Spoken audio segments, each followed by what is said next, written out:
Algunas escenas en este programa han sido recreadas. Las vías férreas del país son el transporte de un asesino. Ataca sin motivo y luego se desvanece. Las pistas indican que se trata del peor depredador de todos. Un asesino en serie ritualista. Es astuto, letal y se moviliza rápido. Pero las autoridades están determinadas a detenerlo en su trayecto.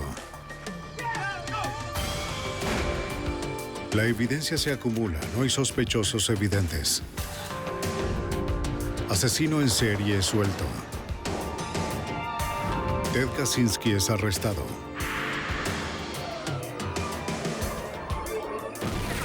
Fugitivo aún prófugo.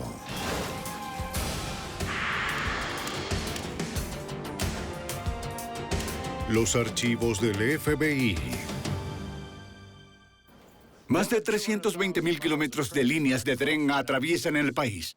De California a Kentucky, los habitantes cercanos a esas vías se sentían inseguros en el verano del 99. Un asesino en serie viajaba por los rieles, eligiendo pueblos y víctimas de forma aleatoria. Dejó atrás un rastro sangriento, pero ninguna pista sobre su próximo ataque. Mi nombre es Jim Castron, exdirector del FBI en Nueva York. A medida que aumentaba el número de víctimas, el FBI reclutó a un perfilador para tratar de predecir el siguiente movimiento del asesino. Rutas de un asesino. El 17 de diciembre de 1998, en West University Place, Texas, una mujer llamó a la policía desde fuera de la casa de una amiga del trabajo.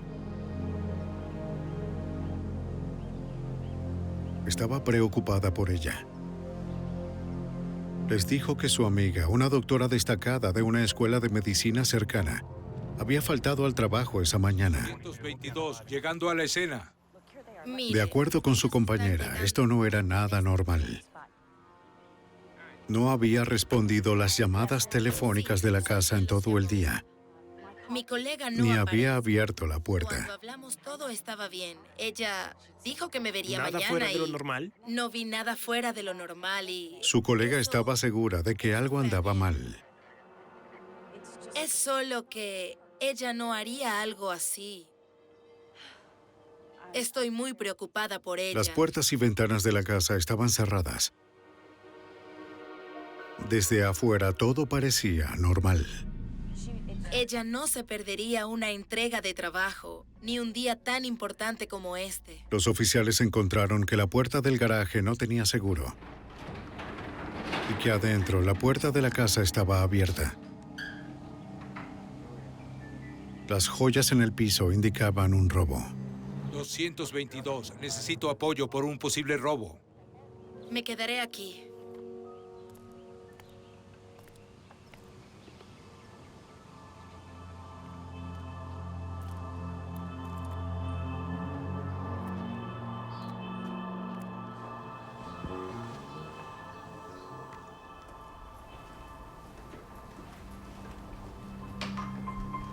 La casa fue saqueada. Los oficiales se movían con cautela. El intruso podría seguir adentro.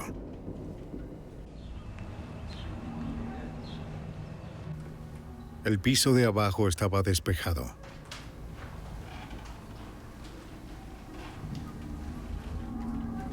Pero un rastro de ropa condujo al segundo piso.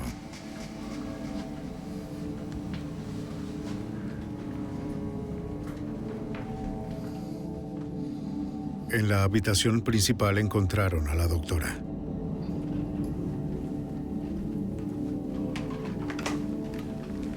Fue asesinada de forma salvaje.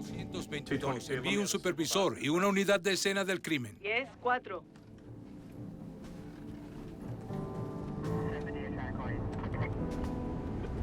El detective Kenneth Maja acudió a la escena.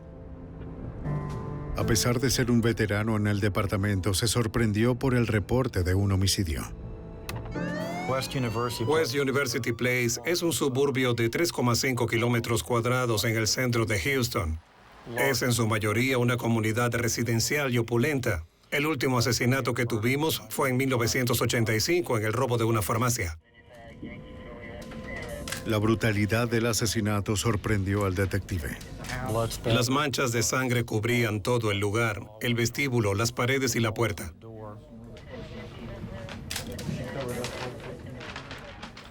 El cuerpo estaba cubierto en su totalidad, salvo un brazo que sobresalía y sus dos piernas.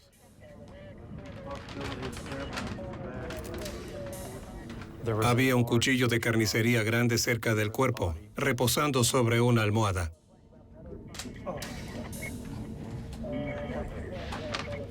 Los investigadores también encontraron un objeto pesado y ensangrentado cerca del cuerpo.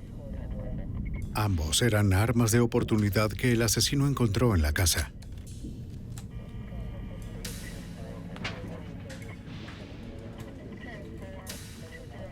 La policía contactó al esposo de la doctora y descubrieron que había ido a visitar a unos familiares con sus 2 hijos antes de Navidad. Tenían varios días afuera. La víctima tenía obligaciones laborales que debía atender esa semana, así que no pudo viajar con ellos. Haré un vistazo aquí. La evidencia indicaba que el asesino se tomó su tiempo en la casa. Abrió los regalos de Navidad y hurgó las pertenencias de la víctima. Volcó el contenido de la cartera de la víctima y sacó su licencia de conducir dejándola exhibida. Era algo extraño de ver.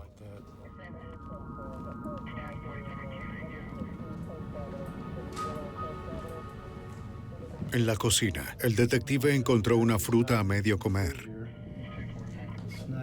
De seguro más evidencia del asesino en la casa. También encontró las llaves del Jeep de la víctima.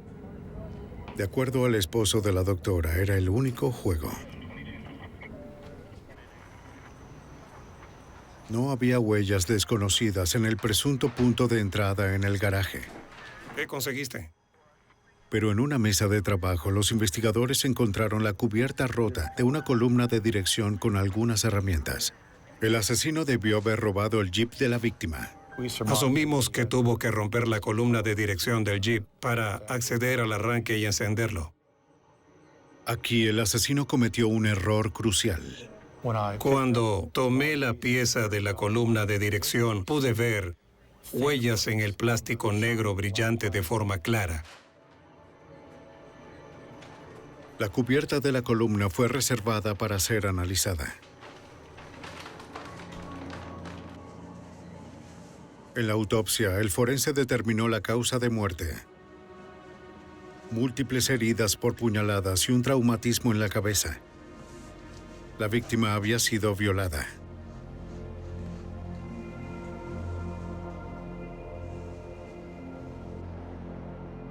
La cruel arremetida del asesino preocupó al detective Maja.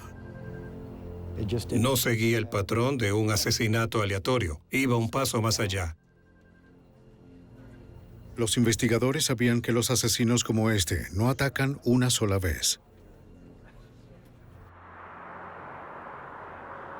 2 días después y a cientos de kilómetros, la policía de San Antonio encontró un jeep abandonado en un motel. La matrícula fue rastreada hasta West University Place. Le pertenecía a la doctora. Faltaba la cubierta de la columna de dirección. Adentro, investigadores encontraron una guitarra y un cuchillo de carnicero. Mira esto. El esposo de la doctora había notado que ambos objetos faltaban en su casa.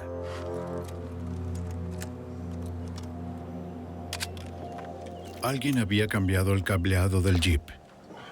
También notamos que la columna de dirección estaba desalineada por completo. Se buscaron huellas dactilares en todo el Jeep, pero los técnicos no encontraron huellas útiles. En el laboratorio forense de la policía, Se hicieron copias digitales de las huellas tomadas de la cubierta de la columna de dirección y se analizaron a través de un sistema de reconocimiento automatizado. Y para ese momento obtuvimos una coincidencia positiva con un individuo llamado Carlos Rodríguez. El análisis computarizado reveló otro nombre, Rafael Reséndez Ramírez. Esto fue enviado a los servicios de información de justicia criminal del FBI. Una búsqueda en su base de datos reveló varios alias distintos y más información sobre Reséndez. Tenía un vasto registro que se remontaba hasta 20 años atrás y una orden judicial vigente por el robo de un vehículo. Los investigadores revisaron los archivos del Servicio de Inmigración y Naturalización y supieron que Reséndez solía viajar de forma ilegal entre Estados Unidos y México.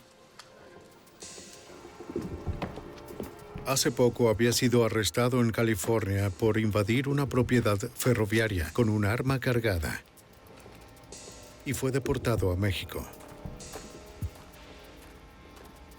Ahora parecía que Rafael Reséndez estaba de regreso en Texas.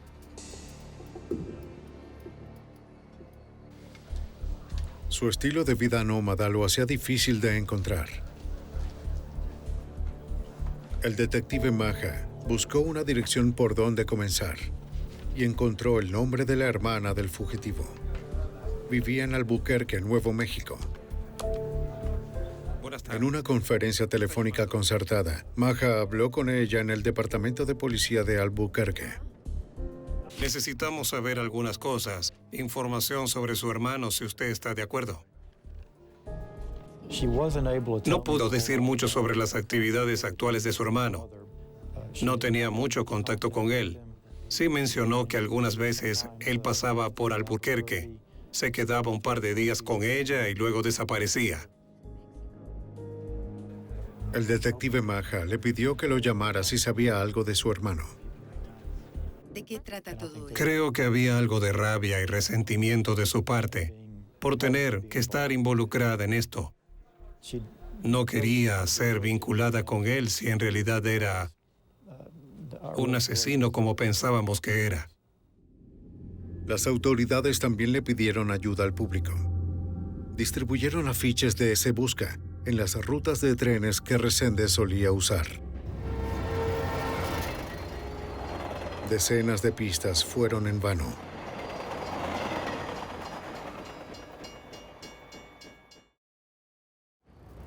En marzo, a 3 meses del asesinato de la doctora, hubo avistamientos en las vías férreas cercanas a San Antonio. Reséndez viajó unos 320 kilómetros al oeste. Siempre desaparecía antes de que la policía pudiera responder. El supuesto asesino seguía huyendo, abordando trenes y evadiendo a las autoridades. Con miles de kilómetros de vías ferroviarias para elegir, Rafael Reséndez podía estar en cualquier lugar.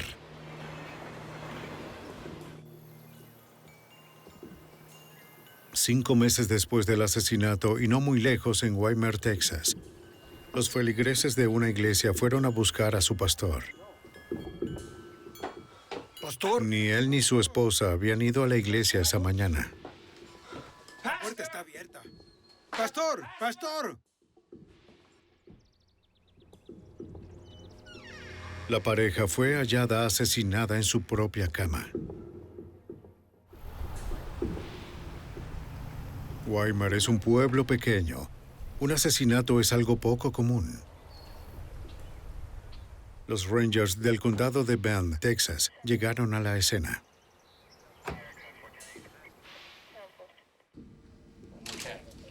La pareja fue asesinada a golpes con un martillo, un arma de oportunidad tomada de su garaje. El forense determinó que habían muerto hace 24 o 36 horas. El crimen ocurrió el viernes en la noche o el sábado en la mañana. Había dinero y objetos valiosos a plena vista. Estaba claro que el motivo no era un robo. Los agentes analizaron la habitación con luminol, un químico que reacciona a la proteína en la sangre y a otros fluidos corporales. Reveló la sangre de las víctimas y fluidos corporales de una fuente desconocida. Posteriores pruebas forenses indicaron que la mujer había sido violada.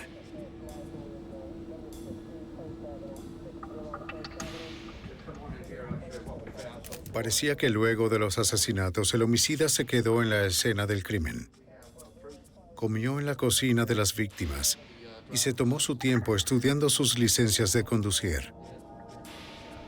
Los investigadores en la escena no estaban al tanto del asesinato en West University Place, pero no por mucho más tiempo. Están tal cual las encontramos. En mayo de 1999, las autoridades de Texas seguían el rastro de un fugitivo, Rafael Reséndez. Sus huellas lo implicaban en el asesinato de una doctora en West University Place. 4 meses después, un pastor y su esposa fueron asesinados en su hogar en Weimar. Faltaba la camioneta de la pareja, de seguro robada por el asesino. La policía emitió un boletín de búsqueda para el vehículo. En el Departamento de Seguridad Pública, los investigadores de Texas estaban perplejos por la escena del crimen. La evidencia en la casa, los alimentos a medio comer y licencias de conducir exhibidas sugerían un asesino ritualista. Hola, John, ¿cómo estás? Contactaron a un oficial de campo de Houston para obtener la opinión de un perfilador criminal, el agente especial Mark John. Tenemos una escena de crimen repleta de mensajes con mucha evidencia forense y de comportamiento. Podíamos tomar no solo pistas forenses o huellas, ADN, fibras y ese tipo de cosas. También podíamos estudiar el comportamiento del atacante. La manera como cometía ese crimen era única, diferente de cualquier otro asesino. Young notó que este asesino actuaba con mucha rabia, pero sin señales de pánico. Lo que en verdad me impresionó fue que este asesino, como ningún otro, pasaba demasiado tiempo en la escena del crimen inspeccionando todo. Sus billeteras y sus bolsos fueron revisados y sus licencias estaban expuestas. Es decir, se sentó a mirar sus fotografías sin tomar tarjetas de crédito o dinero. Los perfiladores analizan las conductas de un asesino en un intento de revelar detalles sobre ellos. En este caso, luego de asesinar a las víctimas, el perpetrador seguía atacándolos, pero luego cubría los cuerpos, lo que sugería que quizás rechazaba los resultados de sus acciones. Exponer las identificaciones de las víctimas podría ser un acto de dominación, como si quisiera detalles sobre las vidas tomadas. Uno de los Rangers de Texas notó que había visto algo similar. Se dio cuenta porque tenía algo de información del caso de West University. Lo asoció con lo que ya había pasado y pensó que ambos crímenes podrían estar conectados. No solo teníamos un modus operandi aparentemente similar, sino también el comportamiento ritualista, o lo que algunas veces llamamos la firma de un criminal. Si había una conexión entre los dos casos, el laboratorio forense lo descubriría. Una de las ventajas era que teníamos evidencia forense en ambos lugares. Teníamos huellas dactilares y ADN en el caso de West University. También teníamos evidencia de ADN en el crimen Weimar. Los análisis de ADN revelaron que los fluidos corporales encontrados en ambos casos coincidían. El mismo hombre había violado a ambas mujeres. Como el jeep de la primera víctima había sido recuperado, se preguntaban cómo el asesino había llegado a Weimar. En ambos casos, el vehículo había sido robado luego del crimen. Lo más común hubiese sido que alguien hubiera llevado al asesino o que éste vivía cerca de ahí. John estudió el archivo del sospechoso Rafael Reséndez. Había información en la investigación del fugitivo que señalaba que Reséndez se movía por tren. De acuerdo al archivo, había vías férreas cerca de la casa de la doctora en West University Place. Echamos un vistazo y vimos que había unos rieles cruzando la calle en la ubicación de Weimar. Con los dos casos conectados, los investigadores consideraron que Rafael Reséndez era un asesino en serie ritualista. La manera en que cometió los crímenes era de carácter evolutivo. Nadie se despierta un día y se involucra en crímenes así. Es algo que se practica, que se construye y que se hace antes, y no se iba a detener de forma repentina. Temían que Reséndez estuviera usando vehículos robados y las vías férreas para encontrar a su siguiente víctima.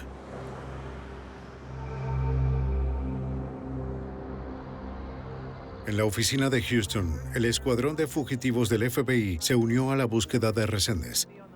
La agente especial Bobby Eckhart dirigió la investigación. Sabíamos que había huido de la jurisdicción y que había viajado de forma interestatal y de hecho hasta México. Como era posible que Reséndez huyera de Texas, obtuvieron una orden de aprehensión por vuelo ilegal. 5-7-1959. Esto le permitiría al FBI incorporar sus recursos federales a la cacería. Lo primero que queríamos hacer era encontrar todo lo que pudiéramos sobre Reséndez. Sabíamos que había sido arrestado más de 13 veces. De inmediato comencé a recibir los registros de las prisiones para identificar a sus familiares y socios y determinar sus patrones. Las entrevistas nos revelaron que no era un hombre muy conocido. Su familia no había tenido mucho contacto con él desde que dejó su hogar a los 12 años, cuando se mudó a Acapulco y luego a Florida. Con poco para continuar, el perfilador criminal Mark Young trató de descifrar su pasado para predecir su siguiente movimiento. Envió los detalles de ambos casos al programa de detención de criminales violentos del FBI. Los analistas usaban bases de datos sofisticadas para identificar casos similares sin resolver. De inmediato me enviaron un caso en Lexington, Kentucky. Un hombre hispano había violado a una estudiante universitaria y había asesinado a su novio.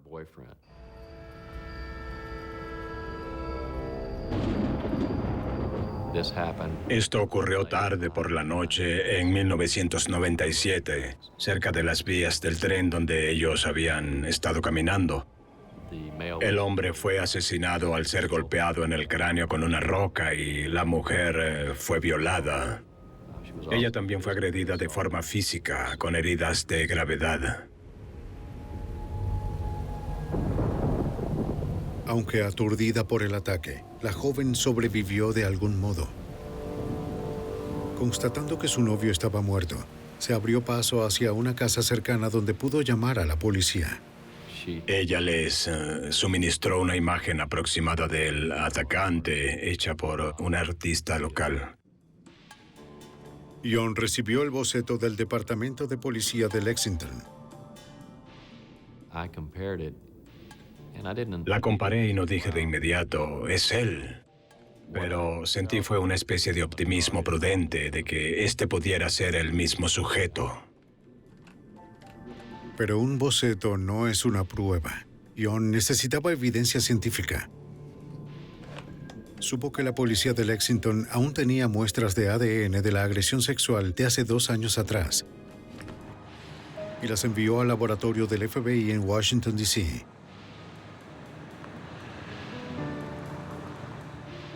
En la unidad de análisis de ADN, los investigadores procesaron las muestras. Hola, aquí hay un par de muestras a ser analizadas. Investigador Alan Husty. Analizamos 13 regiones únicas del ADN y desarrollamos un perfil individual para cada una de ellas. Es como ver las características físicas de una persona.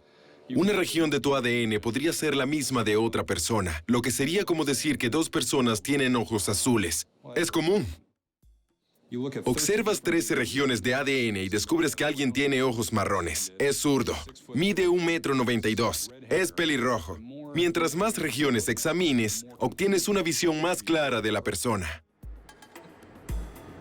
Tras delinear el perfil de ADN del criminal de Lexington, Giusti contactó a los investigadores en Texas que examinaron las muestras de Weimar y West University Place. Al comparar los resultados que yo había obtenido con los de ellos, determinamos que teníamos una posible concordancia, es decir, que era el mismo criminal. En Texas, John remitió las noticias a los otros investigadores. Llamé a la policía de Lexington y escuché mucha algarabía porque pensaban que el caso no se resolvería. La policía de Lexington ahora tenía a Reséndez como su sospechoso principal. Las autoridades a lo largo del suroeste revisaron refugios de indigentes y estaciones. Sabían que Reséndez estaba afuera, en algún lugar. El 28 de mayo, la camioneta del pastor fue encontrada cerca de un terminal de trenes en San Antonio. Parecía que Reséndez había regresado a los rieles. Encontrarlo sería una tarea abrumadora para la agente especial Eckhart y su equipo. Nunca habíamos enfrentado este tipo de obstáculo. Hay miles de vías, hay miles de trenes cada día. Era difícil determinar en cuál línea se encontraba. Con una gran área de búsqueda por cubrir, tenían que ser ingeniosos. Una de las cosas que hicimos fue elaborar un volante que entregamos a las personas que usaban vías férreas con frecuencia. En los terminales de trenes de todo el país, los lugareños eran advertidos sobre Rafael Reséndez. Si lo veían, debían llamar de inmediato al escuadrón de fugitivos del FBI.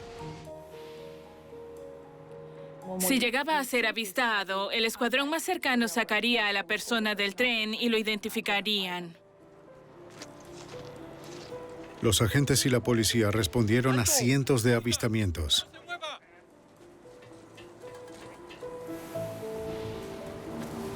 ¡Quieto! ¡A la pared! Ninguno era Reséndez. No. Debe ser un error. La mejor pista del FBI era la hermana del fugitivo en Nuevo México.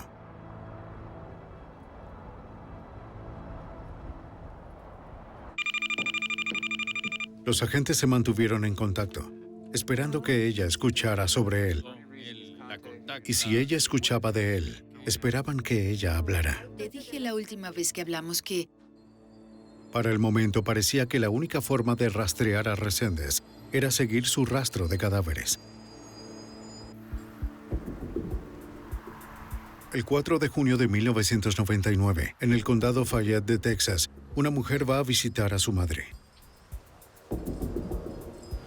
La viuda de 73 años vivía sola. La casa había sido saqueada. ¿Mamá? No había señales de su madre. ¿Mamá? A medida que revisaba la casa, aumentaba su pánico. Luego, en su habitación, encontró el cuerpo de su madre. La anciana mujer había sido asesinada a golpes. En 1999, agentes seguían el rastro de Rafael Reséndez, vinculado a 4 asesinatos en Texas y en Kentucky.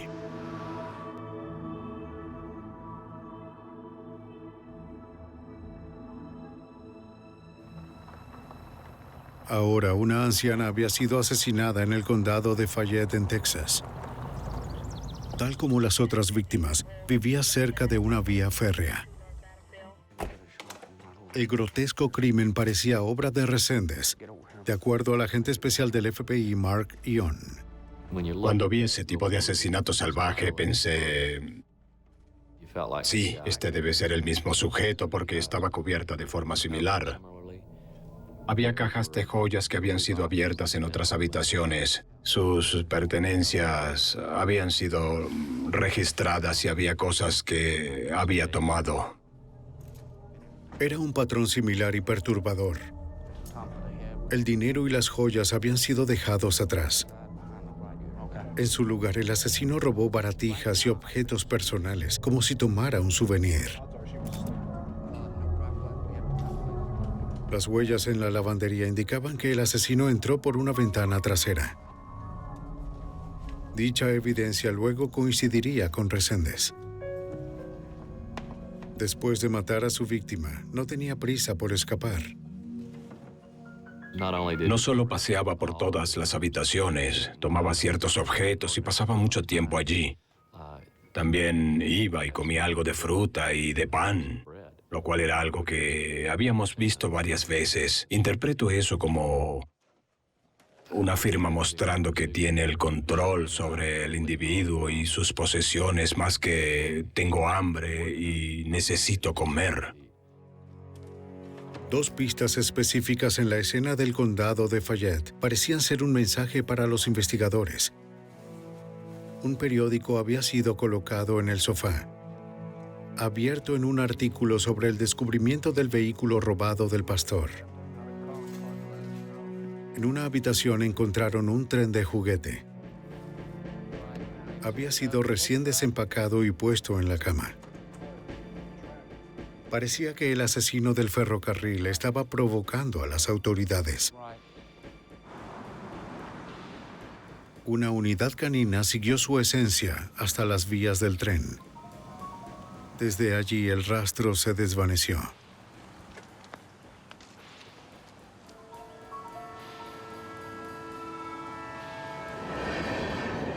En menos de 24 horas fue descubierta la siguiente víctima.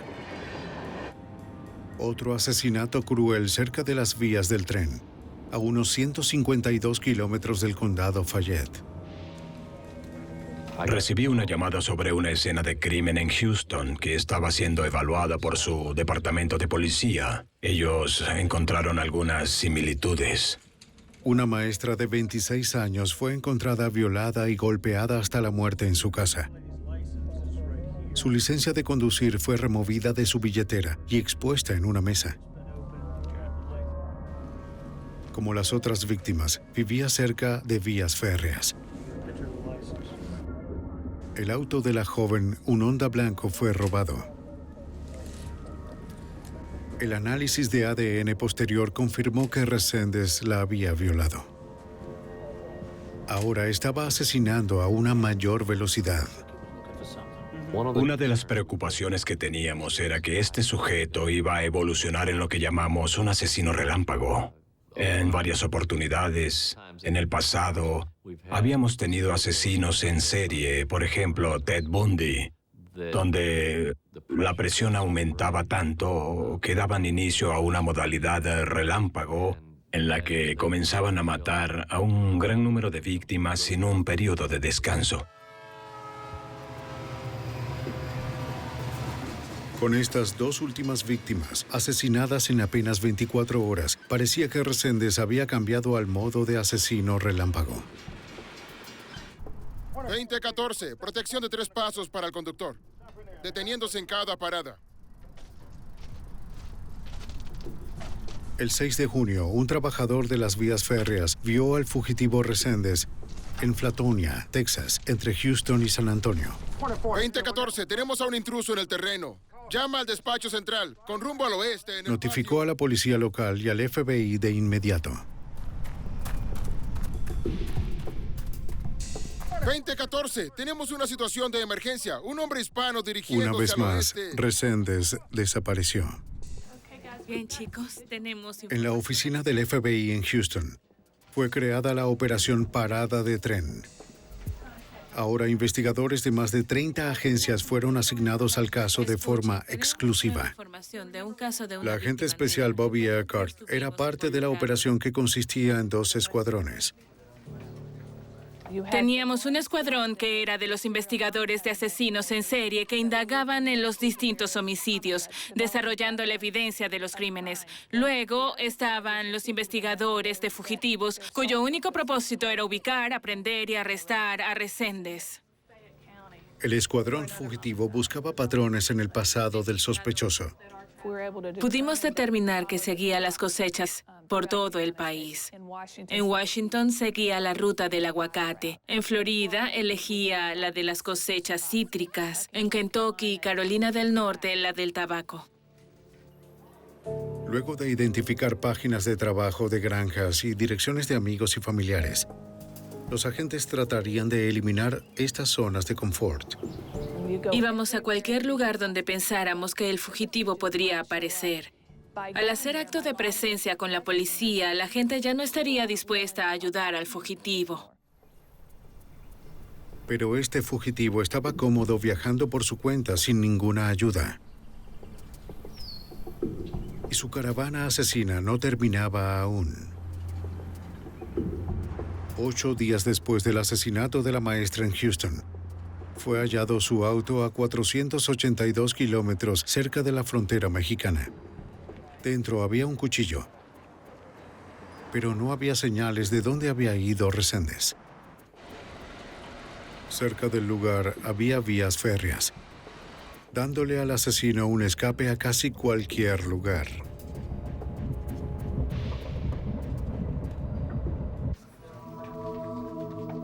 En 1999, más de 30 agencias de cuerpos de seguridad perseguían a Rafael Reséndez, conocido como el asesino del ferrocarril.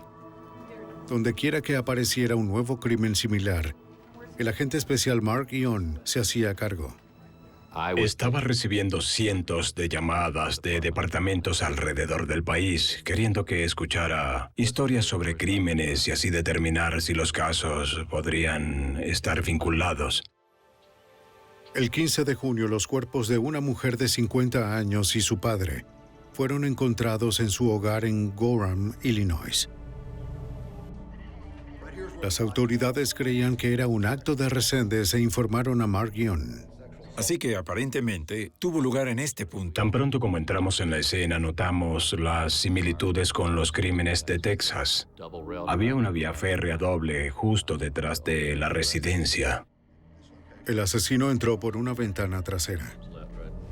Usó un arma de oportunidad, una pistola que encontró en la casa. Robó algunas baratijas y comió la comida de la víctima. ¿Quiere ver aquí? Sí, claro. Pero esta vez el asesino añadió algo nuevo, una declaración escrita en la pared. Pero el crimen de este sujeto... Muchas personas pensaron, Dios, tenemos otro tipo de agresor aquí que hace declaraciones políticas. Es un tipo pseudointelectual. Pero John sabía más cosas. Había revisado el archivo del fugitivo en prisión, incluyendo su correspondencia. Es solo una fantasía con que es un pensador. Había estado escribiendo mensajes políticos y cartas que pudimos ver en el pasado. Esto indicaba que era el mismo criminal porque ahora estaba dejando salir el resto de su fantasía. En su mente, Reséndez era un profundo pensador político. Pero las autoridades sabían que era un depredador vicioso. Ella estaba cubierta a lo largo de la mesa de café. Se creía que había llegado a Gorham en tren y huido en el auto de la víctima, descubierto el día siguiente a 96 kilómetros al sur, cerca de la frontera con Kentucky. La policía revisaba casos no resueltos a nivel nacional, buscando asesinatos que pudo haber cometido Reséndez. El agente especial John investigó uno en Hugh Springs, Texas. En octubre de 1998, una mujer fue asesinada a golpes con una plancha antigua. Aunque no estaba resuelto, el asesinato había sido investigado y documentado. Sentía que había una buena posibilidad de que Reséndez también fuera el responsable. Teníamos un traumatismo. Era una anciana. No fue agredida de forma sexual, pero estaba cubierta de forma similar. Y revisando las fotografías de la escena del crimen, veo su licencia de conducir en una mesa como si el asesino la hubiese visto. Como Reséndez podía estar en cualquier sitio, el FBI lo colocó en la lista de los 10 fugitivos más buscados. Divulgaron fotografías y 30 de sus seudónimos. La agente especial Bobby Eckert esperaba que esto generara nuevas pistas. Esto hizo que aumentara el conocimiento sobre el caso, el estatus de fugitivo y también nos permitía ofrecer hasta $50,000 por la aprehensión exitosa de Reséndez. Noticias sobre el caso de Reséndez circularon en el país. Con una elevada alerta, agentes y policías buscaron en cientos de trenes y terminales. Era como si Reséndez hubiese desaparecido. Una violación. Don Clark, entonces encargado de la oficina del FBI en Houston, hacía ruedas de prensa para difundir las noticias, pero era franco sobre la dificultad del caso. Es una investigación muy compleja, como ninguna que hubiésemos enfrentado en el pasado. Estamos lidiando con muchos elementos desconocidos, también con muchas piezas de información, y es una investigación compleja para todas las agencias. La historia encabezó los noticieros en todo el país. Y con 8 víctimas ahora asesinadas, la gente estaba aterrorizada.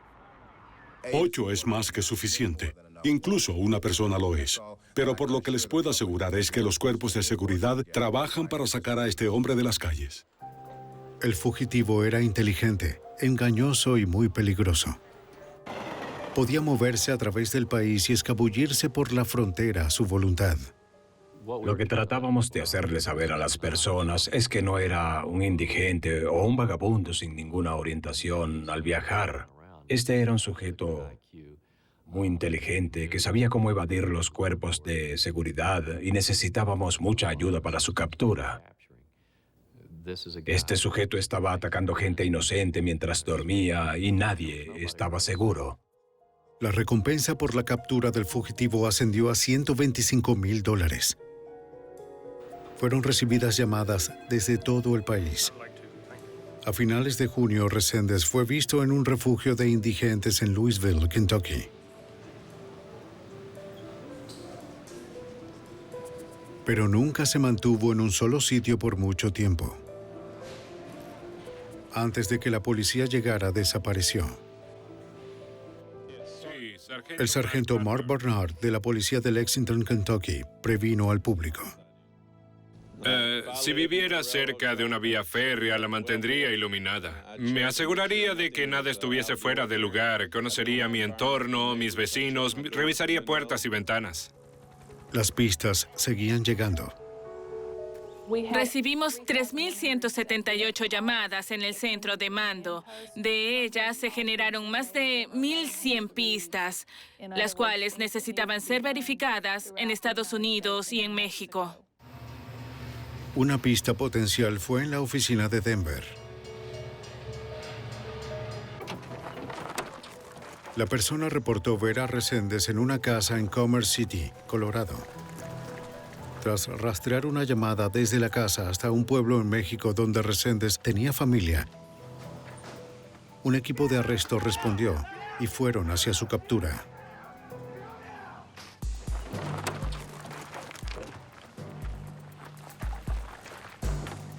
Tras 7 meses buscando a Rafael Reséndez, un equipo de arresto allanó una casa en Commerce City, Colorado. Aseguraron a los ocupantes y revisaron la casa. ¡Dese la vuelta! ¡Dese la vuelta! ¡Vaya al sofá! ¡Oiga!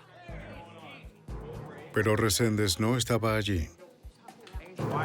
Y se determinó que la pista era un caso de una confusión de identidades. Falsa alarma, no es él. La policía de Texas y el FBI siguieron en contacto con la hermana del fugitivo en Nuevo México. Como sabes, buscamos a tu hermano. ¿Tienes alguna Les idea aseguró que no de había dónde- escuchado de su hermano, pero les prometió que si llamaba a ella los contactaría. Mire estas fotografías. Pero en el puesto del FBI en Houston, la próxima pista importante tuvo que ver con un familiar no conocido. Se descubrió que Reséndez tenía una esposa en México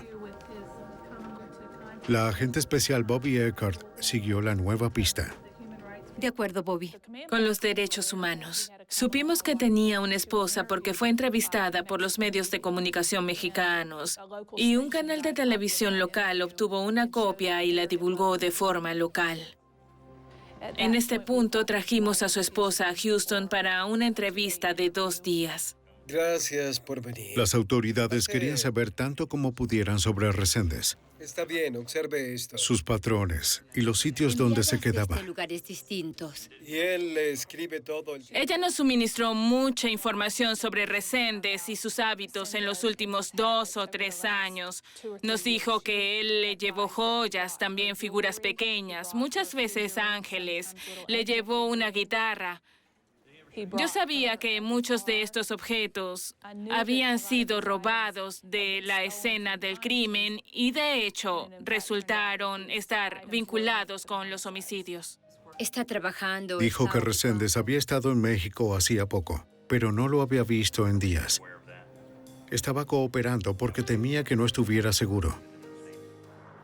En México era buscado por cazadores de recompensas. Reséndez se estaba quedando sin escondites.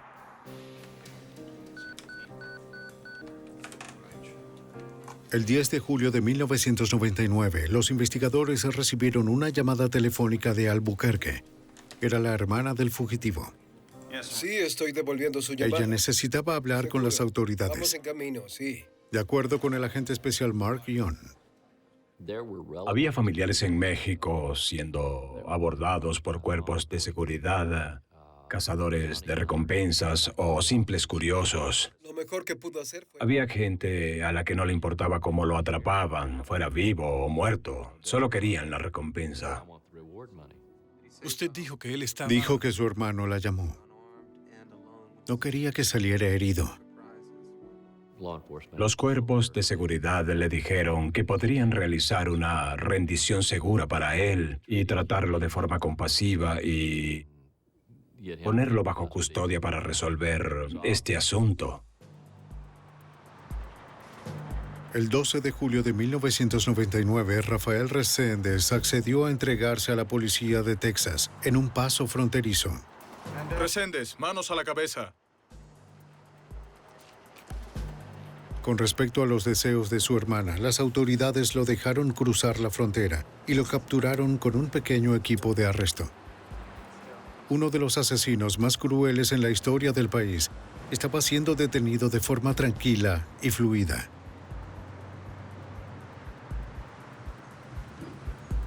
En entrevistas de seguimiento con Mark Young, Reséndez confesó un total de 13 asesinatos. 4 de ellos no eran conocidos por las autoridades. Podía recordar en extremo detalle los crímenes ocurridos varios años atrás. Luego de varias charlas con él, contacté a las jurisdicciones que tenían el control principal de las investigaciones a las cuales él se refería y resolvimos 2 homicidios en Florida, en el condado de Marion, uno en Colton, California, y un homicidio en el condado de Beruo, en Georgia. Usted tomó el... La pregunta en la mente de todos era ¿por qué? En las entrevistas, Reséndez declaró que asesinaba para erradicar el mal. Sin embargo, entre sus víctimas había una doctora, un pastor y su esposa, una maestra y personas de edad avanzadas. ¿La asesinó? Todos ciudadanos respetables amados por sus familias. Sí. La búsqueda de Rafael Reséndez tomó 8 meses y costó cientos de miles de dólares. En la corte usó una defensa basada en demencia para justificar sus crímenes. Pero en mayo de 2000 fue encontrado culpable por homicidio en primer grado. 4 días después, Rafael Reséndez fue sentenciado a muerte.